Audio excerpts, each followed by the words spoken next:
یہ وہ سوال ہے جس کا مجھے استحقاق نہیں ہے کہ اپنی رائے آپ کو دوں، یعنی میڈیا کے ذریعے دوں. مجھے یہ رائے جب میری جماعت پوچھے گی تو میں جماعت کے اندر یہ رائے دوں گا، کیونکہ اس رائے سے بڑے ابہام پیدا ہوتے ہیں، اور یہ جب جماعت کے اندر اس وقت آئے گا تو اس پہ رائے پوچھی جائے گی. بڑا زوردار طریقے سے، واضح طریقے سے اپنی رائے دیں گے، لیکن پھر جو جماعت کا فیصلہ ہوگا آپ کے سامنے لا کے اسی کو پلیڈ کریں. اور کیا آپ کی اس پر رائے دینا چاہیں گے کہ کیا 8 اکتوبر ہی کو انتخابات ہو جانے چاہیے یا اسمبلیاں 3 دن پہلے تحلیل کر کے نومبر میں اس کو لے جایا جانا چاہیے؟ دیکھیے، آئین کے اندر رہتے ہوئے انتخابی عمل مکمل ہونا چاہیے. یہ پہلی بات کہ اس سے بیانڈ کوئی رستہ قابل قبول نہیں ہے، کسی جماعت کے لیے بھی نہیں ہے. آئین کے اوپر عمل کرنا ہے. دوسری گزارش یہ ہے کہ ہمیں ایک ہے آئین کی اصل روح، کوشش کرنی چاہیے کہ آئین کی اصل روح جس کے تحت آئین بنایا گیا تھا اس سوچ کے تحت چلا جائے. صاحب وقتے کے کوئی ایسی مجبوری نہ آ جائے کہ آپ اس روح سے تھوڑا بہت آگے پیچھے کر کے جو آپ کو لیوریج دیا گیا ہے ود ان کانسٹیٹیوشنل ایمبٹ، جو آپ کو گنجائش دی گئی ہے، وہ گنجائشیں استعمال کی جا سکتی ہیں، کرنی چاہیے، لیکن اس کی اگر ضرورت ہو تو. اگر وہ ضرورت نہ ہو تو پھر ہمیں اسٹیٹ اوے آئین کی جو اصل روح ہے اس کے مطابق کام. رائٹ سر، بہت شکریہ قمرزمان قاہرہ صاحب پروگرام میں شرکت کرنے کے لیے. ایک چھوٹا سا بریک لے رہے ہیں، بریک کے بعد واپس آئیں گے تو بیرسٹر دانیال چودھری صاحب، مفتی کفایت اللہ صاحب اور تجزیہ کار زنیرہ اظہر صاحب ہمارے ساتھ موجود ہوں گے. ایک بریک کے بعد واپس آ کر مزید موضوعات پہ بات کرتے ہیں، ہمارے ساتھ رہیے.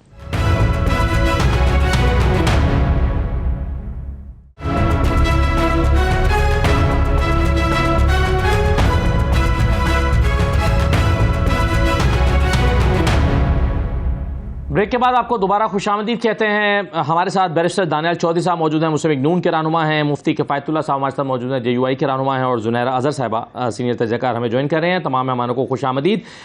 IMF بورڈ میٹنگ کا 29 تاریخ تک کا شیڈول آ گیا ہے، 29 جون تک کا، اور اس 29 جون تک کے شیڈول میں پاکستان شامل نہیں ہے، اور 30 تاریخ کو ہمارا جو IMF پروگرام ہے وہ ایکسپائر ہو جائے گا. بہت سارے ادارے یہ کہہ رہے ہیں، عالمی ادارے، کہ اگر یہ پروگرام ایکسپائر ہو جاتا ہے، IMF کا ریویو نہیں ہوتا، تو پاکستان کے ڈیفالٹ کرنے کے خطرات بڑھ جائیں گے. یہ نہیں کہہ رہے کہ ہر حال میں ڈیفالٹ کرے گا، کیونکہ امیدیں ابھی بھی باقی ہیں، اور اسحاق ڈار صاحب اور پاکستان کی جو معاشی ٹیم ہے وہ بھی سمجھتے ہیں کہ ہم ڈیفالٹ تو نہیں کر رہے، لیکن مشکلات ضرور بڑھ جائیں گی. اب ان مشکلات سے نکلنے کا طریقہ اس حکومت کے پاس ہے، یا حکومت کا منصوبہ صرف یہی ہے کہ اگلی حکومت آئے، نگران سیٹ اپ آئے، پھر وہ کرے جو کرنا ہے، اور اس کے بعد جو حکومت آئے گی وہ جانے اور اس کا کام جانے، اور اگر ہم آتے ہیں تو پھر آ کر دیکھیں گے کیا کرنا ہے. بیرسٹر دانیال چودھری صاحب، اس وقت کیا اکنامک اسٹریٹجی یہی ہے حکومت کی؟ بسم اللہ الرحمن الرحیم. نہیں جی، بالکل بھی یہ اسٹریٹجی نہیں ہے. یہ بڑا کلیئر ایک ہے کہ جب ہم نے حکومت ہمیں ملی تو تب سے کیسے رہی ہیں، اور یہ چل رہی ہیں کہ حکومت 2 ہفتے بعد ڈیفالٹ کرے گی، 4 مہینے بعد کرے گی، 3 مہینے بعد کرے گی. اللہ کا شکر ہے کہ ہم نے اپنے انفراسٹرکچر کے پروجیکٹس پورے کیے. ہم نے جو پاکستان میں آن گوئنگ پروجیکٹس کو کمپلیٹ کیا اور پاکستان کو ڈیفالٹ ہونے سے بچایا. یہ ہم نے کانٹوں کی سیج اپنے اوپر اس لیے لی کیونکہ ہم جانتے تھے، اور ہمیں it's a belief that Pakistan Muslim League Noon جو ہے یہ ایک واحد جماعت ہے جو پاکستان کو اس بحران سے نکال سکتی ہے. اور ہم نے ایک دفعہ نہیں، ہم نے ملٹیپل ٹائمز پاکستان کو بحران سے نکالا. ہم نے مشرف کے ادوار کے بعد پاکستان کی تاریخیوں سے، پاکستان کو آگ سے، اندھیرے سے، پاکستان کو دہشت گردی سے نکالا اور پاکستان کو ایشین ٹائیگر بنایا. ہم نے 1998 میں پاکستان کو نیوکلیئر تحفہ دیا اور پاکستان کو نیوکلیئر پاور بنایا. اسی طرح اس بحران سے بھی ہم نکالیں گے انشاءاللہ، اور وہ ود اور وداؤٹ IMF. اور پاکستان میں پروگرس ہوگا، پاکستان میں معیشت اسٹیبلائز ہوگی، اور آپ کو نظر آئے گا انشاءاللہ کہ پاکستان واپس انہی بلندیوں میں جائے گا جس پہ ہم اس کو چھوڑ کے گئے تھے. اور جب ہمیں نکالا گیا تھا اپنے بیٹے سے تنخواہ نہ لینے کے اوپر، ہم اسی نیریٹو کو، اسی چیز کو، اسی پاکستان کو واپس اس عوام کو دیں گے. اور انشاءاللہ جہاں بے روزگاری نہیں ہوگی، جہاں آپ کی مہنگائی میں کی شرح میں کمی ہوگی، فیول، پیٹرول ایک لو قیمت پہ ہوں گے، ڈالر اور آپ کے روپی کی جو پیرٹی ہے وہ ایک اسٹیبلائزڈ طریقے سے چلے گی، اور ایک معیشت جو ہے ایک پراپر گروتھ کی طرف جائے گی. اور انشاءاللہ اگلے آنے والے کچھ مہینوں میں، اگلے آنے والے کچھ ٹائم پہ آپ کو نظر آئے گا کہ ابھی جس طرح عوام کو ریلیف ملا ہے، اس طرح ہر آنے والے دن میں ریلیف ملے گا. پاکستان میں، پاکستان کے ہمسائے ملک خاص خاص طور پہ جو دوست ممالک ہیں وہ چائنا ہو گیا, وہ سعودی عربیہ ہو گیا, وہ ہمارے ساتھ اور جو ہمارے ٹرکی ہو گیا, ان سے پاکستان انشاءاللہ ٹریڈ کرے گا. ین کی ایکسچینج میں ہمارے پاکستان کو بہت بڑا ایک جو برڈن ہے وہ ہے پیٹرولیم پروڈکٹس کا اور LNG کا, جو ڈالر سے ہم پے کرتے ہیں اور ہمیں بہت بڑا ایک بوجھ پڑتا ہے پاکستان کی معیشت پہ. انشاءاللہ اس کا جس طرح رشیا سے پہلا کنٹینر آیا, پہلا کنسائنمنٹ آیا جو ین میں ٹریڈ کیا گیا, انشاءاللہ آگے بھی ین میں ٹریڈنگ ہوگی اور آپ کی ڈالر جو ہے وہ ایک نارمل اس کے اوپر آئے گا, اور ہمارا جو ڈیفیسٹ ہے ٹریڈ ڈیفیسٹ وہ انسٹیٹ آف ڈالرز پہ وہ انشاءاللہ بہتر ہوگا. وہ ڈسکاؤنٹڈ پرائس پہ نہیں, وہ ایک اس ریجن میں سب سے بیسٹ, ہم اس کو ڈائریکٹلی ڈسکاؤنٹڈ نہیں کہیں گے, لیکن جو پاکستان کی معیشت ہے یا جو آپ کے, میں پاکستان کہہ رہا ہوں, جو ہمارے دوسرے دوست ممالک جس پرائسز پہ خرید رہے ہیں ان سے بہت ایک بہتر پرائس کے اوپر ہے اور ایک بہتر ڈیل کی ہے ہم نے. جب ہم نے LNG کی تھی تب بھی ہم نے ایک بہتر ڈیل کی تھی, کوئی ڈسکاؤنٹڈ پرائس نہیں تھا لیکن بہتر ڈیل تھی, اور اس ریجن میں سب سے لوسٹ پرائس تھی. انشاءاللہ ابھی بھی یہ اسی طرح چلے گا, اور ایک یہ بہتری کا اور مہنگائی کی جو شرح ہے اس میں کمی آپ کو نظر آئے گی بڑی کیٹیگوریکلی.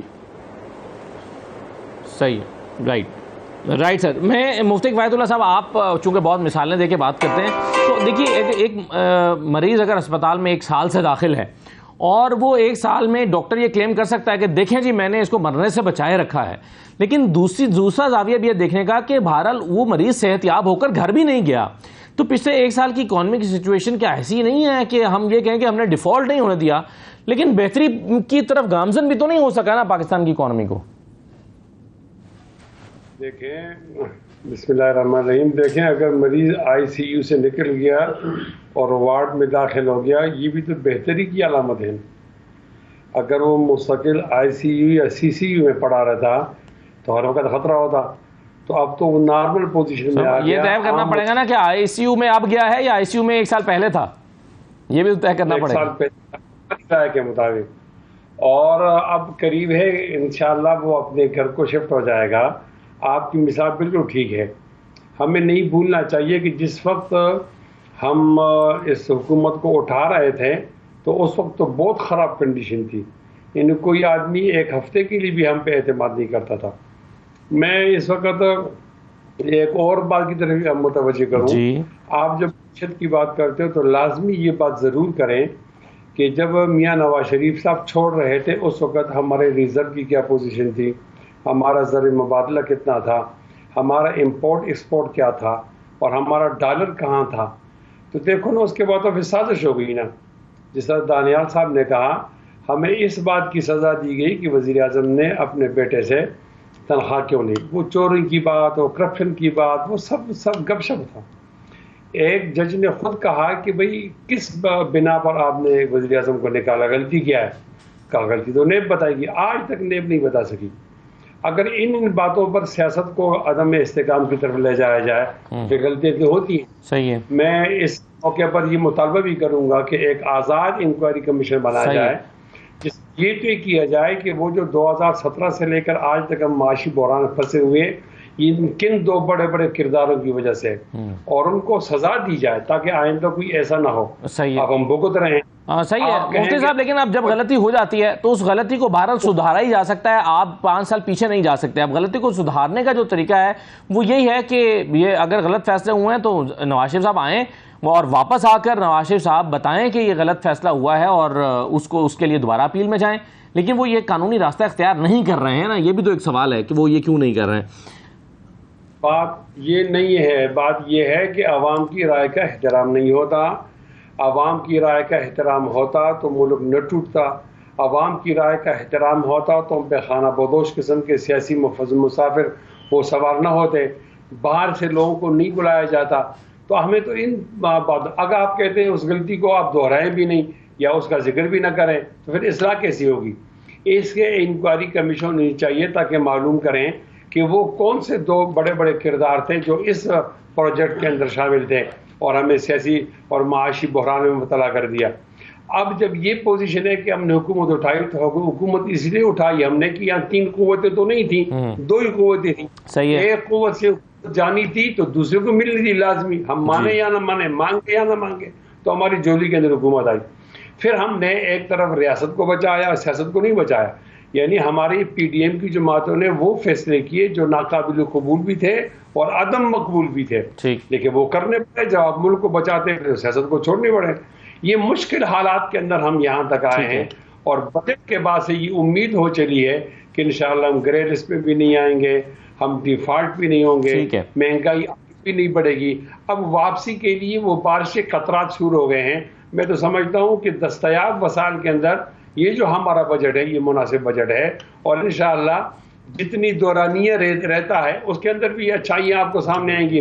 البتہ یہ بات ہے کہ پی ڈی ایم کی تمام جماعتوں نے یہ طے کیا ہے کہ تمام مسائل کا حل انتخابات میں ہے, انتخاب ہو جائے اور آنے والی حکومت سٹرانگ ہو اور وہ معیشت کے لیے بہتر اقدامات اٹھائیں. اس طرح ہمارے یہ آپ نے ہم بات کی کہ آنے والی حکومت سٹرانگ ہو, یہ اس پر میں بات کرتا ہوں. لیکن زنیرہ صاحبہ, ابھی دانیہ صاحب کہہ رہے تھے کہ ود آئی ایم ایف اور وداؤٹ آئی ایم ایف ہم پاکستان کو بحران سے نکالیں گے. Without I M F Pakistan کے پاس کیا بحران سے نکالنے کا, حکومت پاکستان کے پاس کوئی فارمولا, کوئی پلان ہے آپ کے خیال میں؟ Well, thank you so much for having me. دیکھیں, فارمولا اگر کوئی ہوتا تو 14 months I think good enough a period to reflect on it. کچھ نہ کچھ کہیں نہ کہیں کسی نہ کسی طریقے سے ہمیں کوئی نہ کوئی سامنے ثمرات نظر آ رہے ہوتے.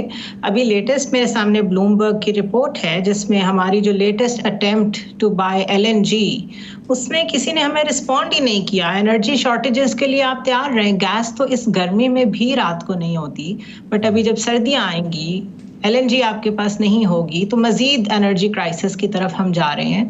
تو کریڈیٹرز ہم پہ ٹرسٹ نہیں کر رہے. موڈیز کی بات کر لیں, فچ کی بات کرتے ہیں, جو کریڈٹ ریٹنگ ایجنسیز ہیں وہ ہمیں کہاں کیٹیگرائز کر رہے ہیں. آخر دنیا کا ایک میکنزم ہے نا, ہم اس سے باہر تو نہیں آپریٹ کر سکتے. اگر اس میکنزم میں سارے ہمیں مستقل 6 مہینے سے بتا رہے ہیں کہ everything is pointing towards something not really good, تو ہم کیسے آنکھیں بند کر کے بیٹھ سکتے ہیں and we insist on it کہ اللہ تعالیٰ نے پاکستان کو بنایا اور وہی چلائے گا.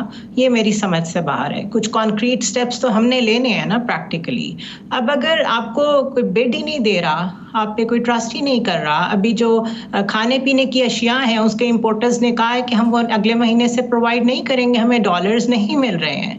مستقل آپ جا کے اسمال اینڈ میڈیم انٹرپرائز کا حال دیکھ لیں, بزنس مین کا, کمیونٹی کا حال دیکھ لیں, تو چیزیں آپ کو نظر آ جاتی ہیں. ہاں, یہ جو پولیٹیکل پلیٹیچیوڈ ہے یہ ختم ہونے کا نام نہیں لیتا. کبھی آئی ایم ایف کو جیو پالیٹکس کی نظر کر دیا جاتا ہے, کبھی کہا جاتا ہے انہوں نے ہم سے اسٹریٹجک ایسٹس ڈیمانڈ کر لیے, کبھی کہا جاتا ہے کہ دے آر لسننگ ٹو اس. ایک ورچوئل میٹنگ تو منسٹری آف ڈیفینس کے ساتھ تھی US میں, اس میں بھی آئی ایم ایف کے لیے منتیں کرنی شروع کر دی ڈار صاحب نے, لیکن مانتے نہیں ہیں.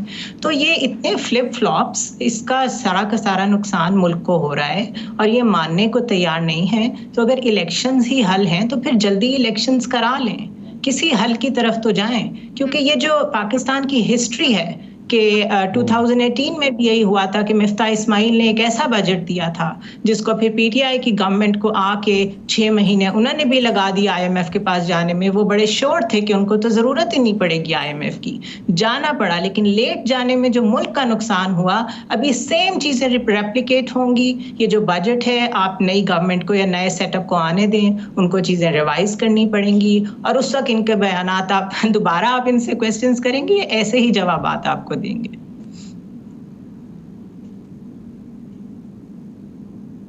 صحیح ہے, لیکن پھر ہم دوبارہ کویسچن پھر کریں گے, اور میں پوچھوں گا بیرسٹر صاحب سے کہ بیرسٹر صاحب, یہ آپ یہ کہہ رہے ہیں کہ الیکشن ہی حل ہے, جیسے مفتی صاحب نے بھی فرمایا کہ الیکشن ہوں, ایک اسٹرانگ گورنمنٹ آئے اور اس کے بعد جو ہے وہ معاملات آگے چلیں گے. یہی بات آپ کے مخالف تحریک انصاف 1 سال سے کہہ رہی ہے کہ الیکشن حل ہے مسئلے کا, الیکشن ہو, ایک حکومت آئے اور وہ پھر 5 سال کے فیصلے کرے. آپ 1 سال کے بعد اس نتیجے پر پہنچ رہے ہیں کہ الیکشن ہو, اور پھر اس کے بغیر تو کوئی حل نہیں ہے. اور پھر IMF کے بغیر کیسے آپ کے پاس حل ہے؟ آپ کہتے ہیں کہ وداؤٹ IMF بھی ہم اپنے مسائل کو حل کریں گے. وہ کیا ہے فارمولا کہ آپ IMF کے پاس جائے بغیر؟ دوست ممالک آپ پہ ٹرسٹ کرنے کے لیے تیار نہیں انٹل انلیس کہ آپ IMF کے پاس جاتے ہیں.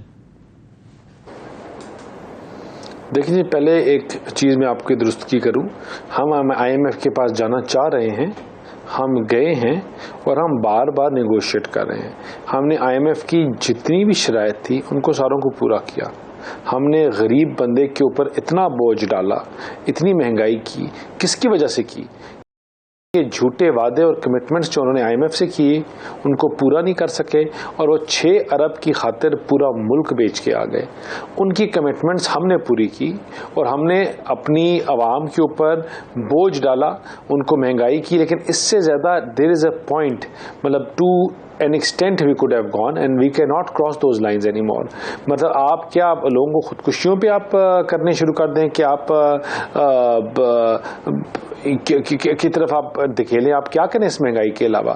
اور IMF اگر دیکھیں جب پلان بی کی بات کرتے ہیں تو یس, پاکستان از the 5th most populous country in the world and there are a lot of opportunities out there and we will, the way we've explored Russia, inshallah we will explore other countries, اور ہمارے bilateral, ہمارے trade کے contract اور چیزیں بہتر ہوں گی. پاکستان کے پاس one of the best ports in the world ہے, جو بھی ہماری جو سوچ اور ویژن ہماری گورنمنٹ نے کیا. سی پیک روٹ کو اگر آج چلایا ہوتا اور پاکستان کو اکنامک ٹائگر بنایا ہوتا اور اس کو چلا رہے ہوتے تو ہماری یہ محتاجی اور یہ جو پرائسز تو آپ نے کم نہیں کی ہیں, کیا اس کی بنیاد پر پرائسز کم ہوں گی؟ نہیں, پرائسز پہلے ہم نے ایڈوانس میں کم کی. آپ کی آلموسٹ جو فیول کی پرائسز کم ہوئی ہیں, دیکھیں آپ تقریباً اس مہینے میں لاسٹ منتھ میں آلموسٹ 35 سے زیادہ 35 روپے سے زیادہ ان کی فیول میں ایڈجسٹمنٹس اور کاسٹ کم ہوئی ہے, اور انشاءاللہ آگے آنے والے ٹائم پہ اور کم ہوگی. اور نہیں, انٹرنیشنل مارکیٹ کے اوپر تو آپ چلتے ہی نہیں ہیں. آپ کو تو IMF, جس طرح آپ IMF باندھ کے آئے ہیں, آپ نے تو 4 جو آپ کی ریٹ ہے اس کے اوپر 4 دگنا آپ نے اور پیسے لینے ہیں. اگر آپ اس کے اوپر دیکھا جائے تو پاکستان کو تو انہوں نے باندھ کے کہا کہ مارو, جس طرح 6 ارب کے اوپر پورا ملک بیچ گئے ہیں, لیکن ہم نے اس ریلیف کو ٹیکر ڈاؤن افیکٹ کیا, اور انشاءاللہ آپ کو نظر آئے گا. دیکھیں میں ایک بات بتاتا ہوں کہ پاکستان کو اگر آپ, یہ کہانی یہاں سے نہیں شروع ہوتی ہے 1 سال پہلے, یہ کہانی شروع ہوتی ہے جب مشرف کے مارشل لاء سے آپ شروع کریں, جب ہم پاکستان کو جب بھی اونچائیوں اور بلندیوں پہ لے کے گئے تو کوئی نہ کوئی حادثہ ہوا جو پاکستان کو نیچے کھینچا. اس 10 سال کے حادثے نے پاکستان کو کیا تحفہ دیا؟ اس سے پہلے دہشت گردی کا نام پتا تھا آپ کو پتا تھا کہ بجلی لوڈ شیڈنگ کیا ہوتی ہے 24 گھنٹے؟ وہ بحران کس نے آگے ختم کیا؟ پیپلز پارٹی کی بھی گورنمنٹ تھی اور پارٹیز کی بھی گورنمنٹ تھی. وہ بحران پاکستان مسلم لیگ نون نے ختم کیا. ہم نے پاکستان کے اس میں گریڈ میں 21,000 میگا واٹ ڈالی, اور پھر آگے اس کے بعد کیا نیکسٹ پروسیس کیا تھا؟ نیکسٹ پروسیس تھا ٹرانسمیشن لائنز اور ڈیمز. تحریک انصاف نے کتنی ٹرانسمیشن لائنز اور ڈیمز بنائے, کتنا ان کی ڈسٹریبیوشن کے اوپر کام کیا. آج اگر چیپ انرجی ہوتی تو کیا ہمارا بنگلہ دیش سے واپس انڈسٹری واپس نہ نہیں 1 سیکنڈ 6,000 یا 7,600 میگا واٹ کی کمی نہیں ہے. یہ ڈسٹریبیوشن لائن اور ان کا مسئلہ ہے کہ جو اگر پروڈکشن ہو وہ یوز نہیں پراپرلی ہو سکتی. یہ کس کا کام تھا؟ کیا ہر دفعہ پاکستان کو مصیبت سے کس نے نکالا ہے؟ ہم نے, ہماری جماعت نے پاکستان کو. پچھلے 4 سال میں مجھے آپ ایک پروجیکٹ کا بتا دیں جو انہوں نے کیا ہو. پچھلے 4 سال میں اسلام آباد میں ایک پل کا افتتاح نہیں کر سکے, ایک روڈ کا انوگریشن نہیں کر سکے. ہم نے 1 سال میں 9 میگا پروجیکٹس خالی اسلام آباد میں دیے, 9 میگا پروجیکٹس. ہم نے پاکستان کو ویژن دیا, سوچ دی موٹر وے کی شکل میں کہ پاکستان سے, انڈیا سے ہماری ٹریڈ شروع اور افغانستان تک جائے, پاکستان اکنامک ٹائگر بنے. یہ سوچ ہماری جماعت نے دی, میاں نواز شریف نے دی, اور ہر دفعہ ہم نے دی. یہاں اور جماعتیں اپنی جیب بھرتی رہی اور ہم نے بار بار آ کے پاکستان کو سرو کیا. ہم آج بھی انشاءاللہ سرو کر رہے ہیں, دن رات محنت کر رہے ہیں. اور پاکستان جو آپ نے کہا نا کہ ہم اس کو وینٹیلیٹر سے اٹھا کے ہسپتال کے کمرے میں لے کے آئے, اور انشاءاللہ آپ کو اگلے آنے والے مہینوں میں Pakistan will be a running economy, Pakistan will be at the platform انشاءاللہ ویئر وی لیفٹ اٹ. اور یس, الیکشنز اس کا حل ہے, ہم الیکشنز کرائیں گے, الیکشنز اپنے ٹائم پہ ہوں گے, اور انشاءاللہ اس کے بعد ہم 2 تحریک اکثریت سے آئیں گے اور پاکستان کے مسئلے اور مسائل حل کریں گے. سینٹ کے بل کے حوالے سے بات کی تھی, ہم نے بھی بات کی پروگرام میں, پورے میڈیا میں وہ رپورٹ ہوا کہ کس طرح سے امارات میں اضافہ کیا گیا, لیکن اس پر چیئرمین سینٹ نے وضاحت جاری کی ہے. اور میں کل چونکہ ہم نے اس پہ کافی بات کی تھی تو میں سمجھتا ہوں کہ ان کی وضاحت جو ہے اس کو بھی شامل کر دیا جائے. چیئرمین سینٹ یہ کہتے ہیں کہ جی سینٹ آف پاکستان نے بجٹ میں 1 روپے کا اضافہ بھی نہیں کیا, جو بجٹ پہلے تھا وہی ہے. اور انہوں نے کہا کہ جن چیزوں کو سینٹ کی خزانہ کمیٹی گاہے بگاہے ٹھیک کرتی تھی, اس حوالے سے ہر روز آڈٹ والے اعتراضات کرتے تھے, ان کو میں نے ایکٹ میں درست کرنے کی کوشش کی ہے. پھر وہ یہ کہتے ہیں کہ میں نے آج تک اپنے آفس میں ایک پیسہ سرکاری نہیں لگایا, اس کا ریکارڈ نکال کر چیک کیا جا سکتا ہے. انہوں نے یہ بھی کہا کہ چیئرمین سینٹ کے آفس کے کچن کا خرچہ 1975 سے 6,000 روپے ماہانہ تھا, اب اس کو آ کر 50,000 روپے ماہانہ کیا گیا ہے, اور وہ یہ کہتے ہیں کہ میں نے آج تک کوئی ٹی اے ڈی اے بھی نہیں لیا. چیئرمین سینٹ نے جو اپنی وضاحت جاری کی اس بل کے حوالے سے, اس میں وہ کہتے ہیں کہ سفر الاؤنس کی مد میں چیئرمین سینٹ کے لیے 75 روپے یومیہ رکھے گئے تھے, اس کو ہم نے 5,000 کر دیا ہے. ڈیلی الاؤنس 1750 تھا, میں نے 10,000 کر دیا اور میں یہ الاؤنس بھی نہیں لوں گا. پھر وہ یہ کہہ رہے ہیں کہ کوئی ایسا چیئرمین بھی آ سکتا ہے جس کو اس الاؤنس کی ضرورت پڑ جائے. چیئرمین سینٹ کے میڈیکل اخراجات میں بھی وہ کہتے ہیں کوئی تبدیلی نہیں کی گئی. ساتھ ہی ساتھ انہوں نے یہ بھی کہا کہ سینٹ کے سابق چیئرمین مجھے روز کہتے تھے کہ ہمیں سیکورٹی نہیں دی جاتی, اب ہم نے ایکٹ میں واضح کر دیا کہ سیکورٹی کس کس ادارے سے لی جا سکتی ہے. اور پھر وہ یہ کہتے ہیں کہ گھر کا کرایہ ہم نے 2.5 لاکھ کیا ہے, اس میں ہمیں کوئی محترم سینیٹر گھر لے کر دے دیں. یعنی وہ یہ کہتے ہیں کہ جی اس میں گھر لینا بڑا مشکل ہے. تو یہ وضاحت چیئرمین سینٹ کی طرف سے آئی ہے. کچھ اور باتیں بھی انہوں نے کی ہیں, ذرا مختصر سا ان کا ساؤنڈ بائٹ بھی سن لیجیے آپ, پھر ہم بریک پر جائیں گے. 3400 روپے میں ان کو گزارا ہو ہی نہیں سکتا تھا, گاڑی کا فیول پورا نہیں ہو سکتا تھا.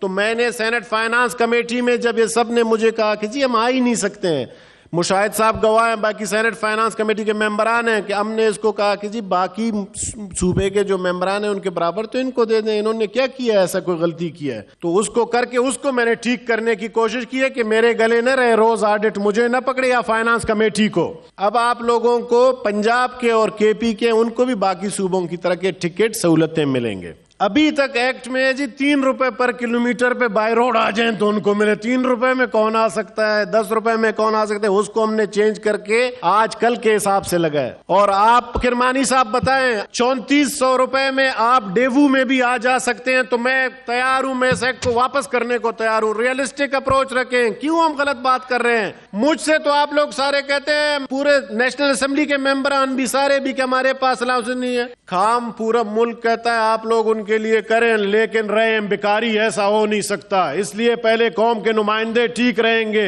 پھر بھی ہمارے جو لیڈر صاحبان ہیں وہ ان چیزوں کو اب سن لیں, سمجھ لیں. اگر سمجھتے ہیں کہ اس کو ٹھیک نہیں کرنا, فائنانس منسٹر بیٹھی ہوئی ہیں, نیشنل اسمبلی سے اس ایکٹ کو نہ کریں پاس. اگر سمجھتے ہیں یہ ضرورت ہے, ضرورت کی چیزیں ہیں, وقت کی ضرورت ہے, آڈٹ مسئلے مسائل نہیں ہوں گے, تو پھر اس کو پاس کر کے تاکہ نیشنل اسمبلی اور سینٹ کے ممبران ٹھیک ہو جائے.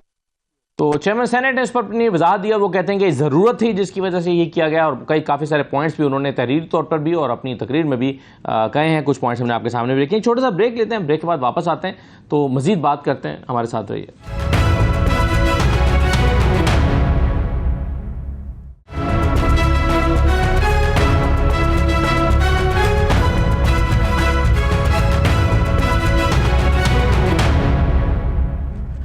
بریک کے بعد دوبارہ خوش آمدید کہتے ہیں. مفتی کفایت اللہ صاحب, آپ نے بھی فرمایا کہ ایک مضبوط حکومت ملک کو معاشی بحران سے اور بحرانوں سے نکال سکتی ہے. یہ مضبوط حکومت کیا ہوتی ہے؟ اس وقت بھی ایک حکومت ہے, یہ اس کے پاس پورے اختیارات ہیں, یہ حکومت جو ہے وہ تمام فیصلے کر سکتی ہے. اس حکومت, یہ اتنی مضبوط حکومت ہے کہ اس کے پاس تو اپوزیشن بھی نہیں ہے, یعنی اس کی کوئی ٹانگ کھینچنے والا بھی نہیں ہے. جو اپوزیشن ہے وہ بھی ایک طرح سے خود حکومتی اتحادی ہی ہے, کیونکہ اپوزیشن لیڈر جو ہیں وہ کہتے ہیں کہ ہم نے تو, میں نے نون لیگ کا آگے ٹکٹ لینا, انہی کے پلیٹ فارم سے الیکشن لڑنا, تو اپوزیشن ہے نہیں. اس سے زیادہ مضبوط حکومت کیا ہوگی جو اس وقت ہے اور بحران حل نہیں ہوئے؟ دیکھیں اسد اللہ خان, آپ کی تو نظر بہت گہری ہوتی ہے نا.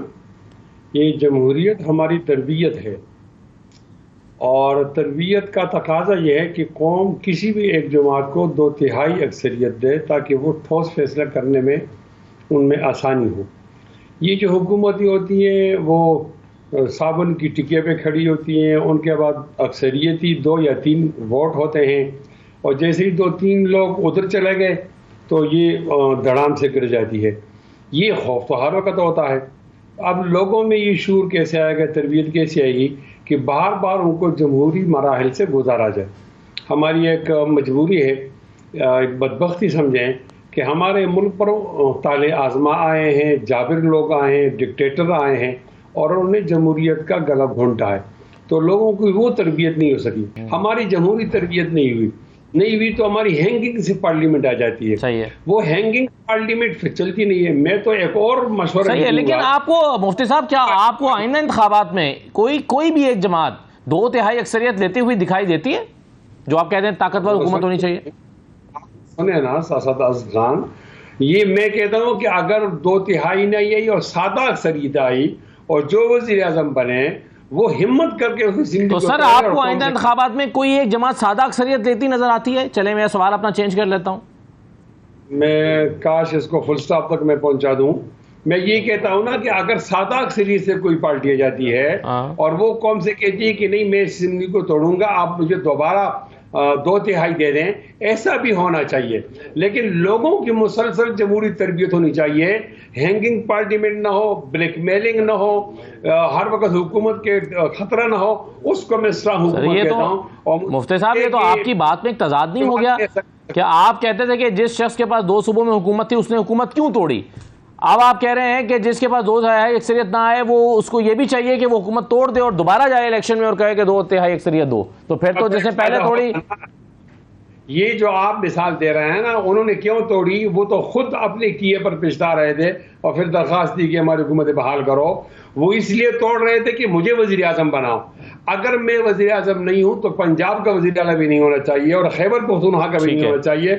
میں ایک دباؤ ڈالوں گا تاکہ یہ حکومت, وفاق کی حکومت جلدی چلتا ہو جائے اور ہم انتخابات کر لینا. وہ غلط. اس میں ہمارا یہ موقف تھا کہ تمام انتخابات ایک ساتھ ہوں. اگر پنجاب کو پہلے موقع دے دیا جائے تو پھر بھی ایک سوالیہ نشان ملک کے استحکام کے لیے ہوگا.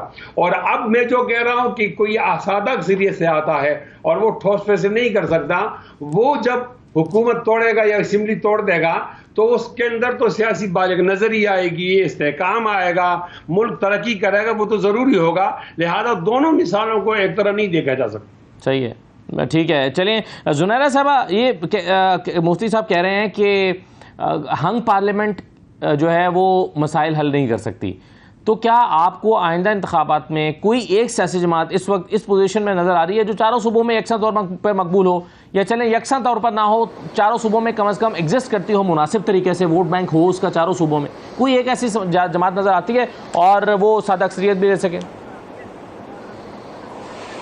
نظر تو نہیں آتی, بلکہ مزید پولرائزیشن نظر آتی ہے پارلیمنٹ میں بھی مجھے آگے, بیکاز ابھی سے اس کی فالٹ لائنز دکھنا شروع ہو گئی ہیں. پی ڈی ایم اور اس کے اتحادیوں نے جس قسم کے بیانات دینے شروع کیے ہیں, ابھی الیکشنز آئے نہیں ہیں, ابھی سے دکھنا شروع ہو گیا. سو ویری سون جب بھی الیکشنز ہوتے ہیں یو ول سی کہ repetition of what has been happening in 90s وہی سب کچھ ریپیٹ ہوگا. But here I strongly blue کہ اگر سندھ میں تیسرا ٹینیور پیپلز پارٹی کا جا رہا ہے, اگر دوبارہ کسی بھی طریقے سے نون لیگ کو اسٹرانگ ہولڈ پنجاب میں مل جاتا ہے, کے پی میں بھی کوئی اور گورنمنٹ بن جاتی ہے, بلوچستان میں بھی, ان کو کون روکتا ہے 18ویں ترمیم کے بعد اور کانسٹیٹیوشنل رائٹس کو یوز کرتے ہوئے کون روکتا ہے انہیں لوگوں کو ڈیلیور کرنے میں؟ کتنی دیر لگتی ہے گورننس کے ماڈلز بنانے میں. اس کو اب میئر بھی کراچی میں ان کا اپنا آ گیا ہے, آپ ڈیلیور کرنا شروع کریں. یہاں تو اسلام آباد میں روک دیے گئے الیکشنز, بلدیاتی الیکشنز, پنجاب میں تو آپ صوبائی الیکشنز ہی بھول جائیں, کے پی میں صوبائی الیکشنز ہی بھول جائیں آپ. تو یہ جو پولیٹیکل ول ہے اس کو تو کوئی نہ ہنگ پارلیمنٹ روکتی ہے, نہ اس کو کوئی ون پارٹی سسٹم روکتا ہے, نہ اس کو کولیشن گورنمنٹ روکتی ہے. But unfortunately that political will to deliver to according to the choices and needs of the people is not there. ان کو آئی ایم سوری ٹو سے ہماری پارٹیز کو بھی عادت ہو گئی ہے کہ 4-5 سال میں اپنی باری ایک دفعہ لگا لیں, اس میں جتنے ڈیولپمنٹ فنڈز کسی کو دے کے کچھ سیکیور کر سکتے ہیں وہ کر لیں. لوگوں کی کسی کو پرواہ نہیں ہے. اور یہ جو ایک ٹریجڈی ہوئی ہے 300 پاکستانیوں کی, آپ اسی سے امیجن کر لیں کہ 2-3 دن شور مچا ہے. کیا کوئی پالیسی ریفارمز کبھی سامنے آئے ہوں؟ کیا کبھی کوئی پاکستانیوں کے بارے میں, یہ جو ابھی میں بات کر رہی تھی کہ اسمال بزنس مین بیچارہ یہاں سے اٹھ کے جانے کی کوشش کر رہا ہے, آپ نے اس کا ٹرسٹ گین کرنے کی کوشش کی ہو؟ اگر آئی ایم ایف کے پاس بھی واپس جانا چاہتے ہیں تو آئی ایم ایف کے ساتھ جتنی باتیں کی ہیں, یہ جو سارا بجٹ ہے یہ اس کے ریورس میں ہے. تو آپ نے آئی ایم ایف کا ٹرسٹ گین کرنے کے لیے کچھ کیا ہو؟ So the political will is not there, and unless people actually want to deliver, تب تک ہنگ پارلیمنٹ اور نو پارلیمنٹ اور 2/3 میجورٹی, ان چیزوں سے صرف ہم بہانے ہی نکال سکتے ہیں. صحیح ہے. بیرسٹر صاحب, ابھی بلاول صاحب نے بیان دیا تھا 2 دن پہلے, انہوں نے کہا کہ جس طرح ہم اپنے میئر کراچی بنایا ہے اس طرح ہم وزیر اعظم بھی بنائیں گے. اور کراچی کے انتخابات پر نون لیگ کو بھی کافی سارے تحفظات ہیں اور باغ کے الیکشنز میں بھی تحفظات ہیں. تو کیا پیپلز پارٹی کے اس مشن کے راستے میں پی ایم ایل این رکاوٹ بنے گی وزیر اعظم بنانے کے مشن کے راستے میں؟ دیکھیے پہلے میں آپ کے سوال سے پہلے اگر میں I want to comment، ابھی آپ نے کچھ دیر پہلے چیئرمین سینٹ کی بات کی. دیکھیے چیئرمین سینٹ جو ہیں ایون دو ہمارے کافی چیزوں میں ہمارے ڈفرینسز شاید ہوں گے، لیکن ہی از این آنریبل مین. اور میں پرسنلی کیونکہ my father is been a senator اور میں نے خود بڑا کلوزلی ان کو کام کرتے ہوئے دیکھا، وہ ایک پیسے کی بھی روادار نہیں ہے. وہ اپنی چائے سے لے کر اس تک اپنی خود کرتے ہیں. اور جو ان کا کانسیپٹ ہے، میں اس کے کانسیپٹ کو اس لیے میں ڈسکس کرنا چاہوں گا کہ ان کا کانسیپٹ یا ان کی سوچ یہ ہے کہ جو لوگ یہ پولیٹیکل لوگ جو ہیں یہ ادھر ادھر دہاڑیاں اور ان چکروں میں پڑتے ہیں اور جو اپنا کام نہیں کر سکتے، تو اگر کوئی ایسا بندہ ہو جو افورڈ نہیں کر سکتا، میں آپ کو بات بتاؤں کہ میجورٹی جو چیئرمین کی پوزیشن میں ہوتے ہیں they don't even want to withdraw their salaries. My father never withdrew his salaries, پوری زندگی کے بھی ودرا نہیں کی. تو یہ لوگ ان لوگوں کے لیے he wanted to do it کہ جو افورڈ نہیں کر سکتے. اور اٹ از یہ جو سوچ ہوتی ہے یہ اس کو کریڈٹ دیا جاتا ہے، ناٹ کہ what he said and what he wants to take home. نہ وہ کسی کے روادار ہیں، نہ انہیں کچھ لینا چاہتے ہیں. دوسری بات جو آپ نے بات کی یہاں کہ پیپلز پارٹی کے الیکشن کے اوپر، دیکھیں ہمارا ایک اپنا نیریٹو ہے اور پیپلز پارٹی کا ایک اپنا نیریٹو ہے. ہم ان کی چیزوں سے ڈسکری بھی کرتے ہیں اور بہت چیزوں سے ڈسکری کریں گے بھی. ہم اکٹھے ہیں پاکستان کے لیے اور پاکستان کے معیشت کے لیے. ہم ایک پیج پہ بیٹھے ہیں اپنے ملک کی معیشت کو بہتر کرنے کے لیے، اور انشاءاللہ ہم مل بیٹھ کے کریں گے. اپنی انا کو، اپنی ایگو کو وی ول پٹ اٹ اسائڈ، اور ہم ایڈریس کریں گے کہ پاکستان کے مسئلے اور مسائل حل ہوں اور پاکستان کو اس بحران سے نکالیں. لیکن جہاں تک ہماری اپنی پولیٹیکل سوچ ہے اور پولیٹیکل وزڈم ہے، وہ ہماری اپنی الگ نیریٹیوز ہیں، ہماری الگ سوچ ہے، اور ہم اپنا الیکشن الگ الگ لڑیں گے. یہ کوئی بھی نہیں ہے کہ ہم کسی کے ساتھ کولیشن میں الیکشن لڑیں گے. ہاں سیٹ ٹو سیٹ ایڈجسٹمنٹ یا کسی جگہ کے اوپر بات ہو سکتی ہے، لیکن جہاں تک اوور آل الیکشن کی بات ہے ہم اپنا الیکشن خود لڑیں گے. اور انشاءاللہ 2 تہائی اکثریت کے ساتھ پنجاب میں آئیں گے اور آپ کو نظر آئے گا کہ پاکستان میں we will come again as a single largest political party. اور یہ جو ٹانگے کی پارٹی ہے جو پچھلے 4 سال میں رول کرتی رہی اور لوگوں کو جھوٹی حوصلہ افزائی اور جھوٹی باتیں کرتے رہے، انشاءاللہ یہ واپس ٹانگے کی پارٹی بنے گی. اور پاکستان کی سیاست نے ان کو خیر آباد کر دیا ہے، پاکستان کے لوگوں نے ان کو خیر آباد کر دیا ہے. اور پاکستانی سیاست میں ایسے چور لوگوں کا، ایسے کرپٹ لوگوں کا، ایسے جھوٹے لوگوں کی کوئی جگہ نہیں ہے. ٹھیک، چلیے بالکل ٹھیک ہے. بہت شکریہ بیرسٹر دانیال چودھری صاحب، مفتی کفایت اللہ صاحب اور زنیرہ اظہر صاحبہ، پروگرام میں شرکت کرنے کا شکریہ. اجازت دیجیے، اللہ حافظ.